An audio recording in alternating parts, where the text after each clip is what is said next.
नमस्कार, मैं मोनिका सक्सेना। आज मैं आपको ओस्ट आसन के फ़ायदे बताऊंगी और जो हर कोई कर सकता है, क्योंकि लेकिन एक चीज़ और ध्यान रखने वाली बात होती है कि अगर हमने अभी योग शुरू करा है तो थोड़ी बातें ध्यान रखनी बहुत ज़रूरी होती हैं कि हमें हार्ट की प्रॉब्लम वालों को नहीं करना है, कोई भी भारी आसन नहीं करना, उनको प्राणायाम करना है। बहुत ज़्यादा वेट है तब भी आप मत करिए ओस्ट आसन, क्योंकि उसमें प्रॉब्लम, और अगर घुटनों में दर्द है तो बहुत संभाल के करना है। आपको कहाँ तक करना है वो भी मैं बताऊंगी कि अगर घुटने में प्रॉब्लम है तो आपको कहाँ तक करना है। तो ये बहुत छोटी छोटी बातें हैं लेकिन बहुत ध्यान देने वाली है। अगर आप रेगुलर करते हैं तो आप करिए, कोई सा भी आसन करिए। अगर आपने अभी तक रेगुलर नहीं जुड़े हैं योग से और चाहते हैं कि आप आसन करें तो बहुत ध्यान से करने पड़ेंगे। और बताया है अगर कि हार्ट की प्रॉब्लम हो या बीपी हाई हो नहीं करना है, ओवरवेट हो नहीं करना है, उसके लिए पहले वेट कम करना पड़ेगा, उसके बाद करिए। और इसके बहुत फ़ायदे हैं। थायराइड के लिए हमारा अच्छा है, लंग्स खुलते हैं उसके लिए अच्छा है, क्योंकि हम जब पीछे जाएंगे तो हमारे प्रॉपर हाथों का अच्छा खिंचाव होता है। जब कंधे हमारे हिलेंगे तो हमारे फ्रोजन शोल्डर हो ही नहीं सकता। तो इतने लाभ हैं, कई लाभ मैं लिखना भी भूल गई हूँ। इतने लाभ हैं इसमें कि आप एक आसन का नाम लीजिए और उसके लाभ देखिए कितने लाभ हैं हमें। तो धीरे धीरे करके हमें उसकी प्रैक्टिस बढ़ानी चाहिए, धीरे धीरे करके हमें उसको इतना आगे तक। लेकिन अगर हम रोज़ नहीं करते हैं तो हमें आसन बहुत ध्यान से करने पड़ते हैं, प्राणायाम बहुत ध्यान से करना पड़ता है।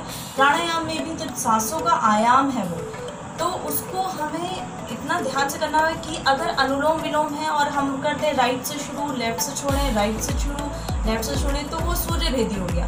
प्राणायाम में भी बहुत ध्यान से सारी चीज़ों की जानकारी हो जाए उसके बाद करिए आसन और प्राणायाम दोनों। तो हम करेंगे ओस्ट आसन। ओस्ट आसन के लिए पहले एक बार हम सूर्य नमस्कार करेंगे और उसके बाद जब हमारा शरीर उस तरह से खुल जाता है तो वो पीछे भी बेंड अच्छा आराम से होगा। और जब हम पीछे का आसन करेंगे तो हमें एक आसन शशक आसन जरूरी हो जाता है कि हमें उसका जो आसन हमने पीछे करा तो एक बैकवर्ड एक फॉरवर्ड जरूरी होता है ये आसन कि हमें साथ में करना है। नहीं तो अगर हमने पीछे की तरफ खिंचाव दे दिया और हमने छोड़ दिया आसन करना तो उससे क्या होता है, इफेक्ट हमारी बॉडी पे गलत पड़ने लगता है। तो उसके लिए हमें शशक आसन बहुत ज़रूरी है कि हमें ये बात पता होनी चाहिए, क्योंकि ये छोटी छोटी बातें हैं, पता होती हैं तभी हमें उन आसनों का हम लाभ ले पाते हैं। तो पहले हम सूर्य नमस्कार एक बार कर लेते हैं, उसके बाद करेंगे हम ओस्ट आसन। तो सूर्य नमस्कार के लिए कोई बात नहीं, मेरा फेस नहीं दिख रहा, बाकी पूरा दिखाई दे रहा है। सूर्य नमस्कार करेंगे, दोनों हाथ को जोड़ के पीछे धीरे धीरे आइए नीचे, सीधा पैर पीछे। अब पीछे हमने इतना ले जाना है पैर को कि हमारा पंजा लेट गया, हम आगे हैं इस समय।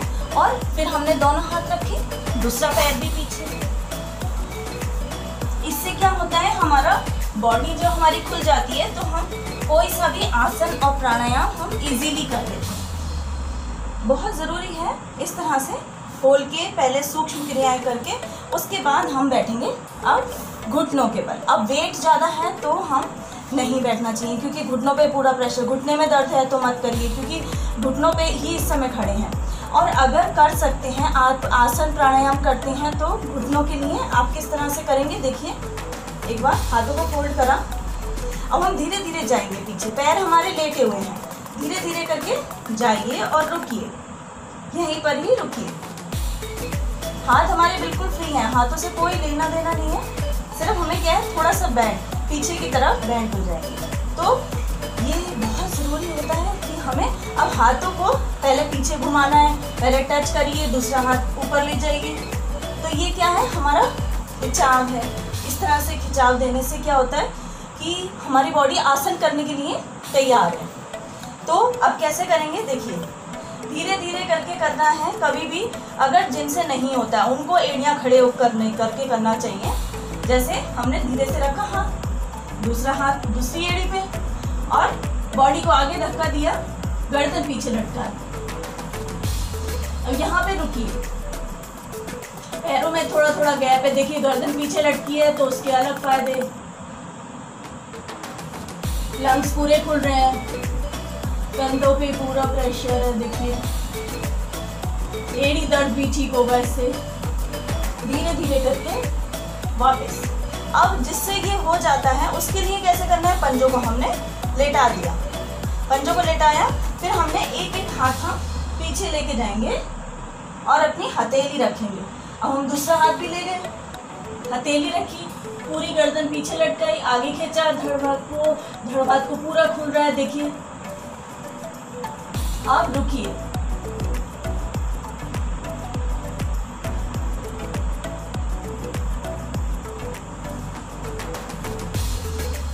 धीरे धीरे कमर पे रख के वापस।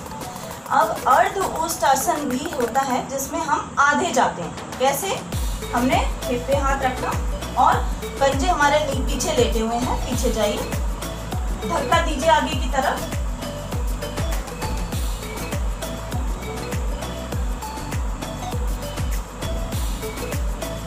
धीरे धीरे वापस। जितनी अपनी क्षमता है उसके हिसाब से करिए, क्योंकि बिना क्षमता के अगर हम कुछ करते हैं तो क्या है, उसका गलत इफेक्ट पड़ता है हमारे पर, मेंटली भी हमारे पर प्रेशर रहेगा, और प्रेशर में कोई आसन नहीं करना है। उसके जो लाभ मिल रहे हैं उसके पता चला हमें वो लाभ नहीं मिले, उसके बदला उसका कुछ इफेक्ट गलत पड़ जाए। बहुत ध्यान से करिए। योग जल्दीबाजी करने की और ऐसे घबरा के करने की और फटाफट सारे आसन करने की चीज़ नहीं है। जब तक पूरे प्रॉपर तरीके से आपको पता न चल जाए उसका आसनों का क्या लाभ है, तब तक मत करिए। ध्यान से पहले समझिए पूरे आसन को, उसके बाद करिए, बहुत ज़रूरी है। अब हमने ये कर लिया, इसके बाद हम करेंगे अब शीर्षक आसन, क्योंकि हमने बैकवर्ड करी है ग्राइंडिंग, तो हमें फॉरवर्ड। अब क्या करेंगे, शीर्षक आसन कमर दर्द के लिए घुटने खोल लीजिए, मैंने बताया है ये पहले भी। आपने घुटने खोले बीच में से, अब दोनों हाथ ऊपर ले जाइए खींच के। अब धीरे धीरे हमें नीचे आना है, इस तरह से धीरे धीरे करके नीचे आए। पहले हथेली रखी, आगे खिसकाई, छाती रखी, थोड़ी रखी। अब रुकेंगे यहीं पर। कमर दर्द के लिए बहुत फायदेमंद है ये, बालासन भी कहते हैं इसे, शीर्षकासन की दूसरी विधि है ये। अगर पीछे से हिप उठता है तो उठने दीजिए, आसन का लाभ तो फिर भी मिलेगा। और थोड़ी देर रुकिए। जब कमर दर्द में हम आगे नहीं झुक पाते हैं तो ये एकमात्र ऐसा आसन है कि हम अगर आगे झुकेंगे तो हमारे को उसमें भी आराम मिलता है, फायदा होता है। धीरे धीरे करके आइए वापस, हाथों को खींचिए ऊपर, साइड से रिलैक्स। और कभी भी आसन ना हो तो ये मत सोचिएगा कि हम ये आसन नहीं कर पा रहे हैं तो हम क्या करें। प्राणायाम आज के दिन में बहुत अच्छा कारगर उपाय है जिससे आप अंदरूनी तौर पे फिट हो सकते हैं। तो प्राणायाम करिए, उसमें लगाइए पूरा ध्यान, मेडिटेशन करिए, जिससे आपको इतने लाभ मिलेंगे कि जब आप बताना शुरू कर देंगे।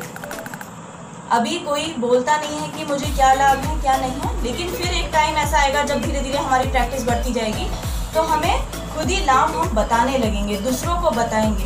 तो मेन वही होता है कि जब चीज़ हमें आ जाती है तो हमें फॉरवर्ड आगे करना चाहिए।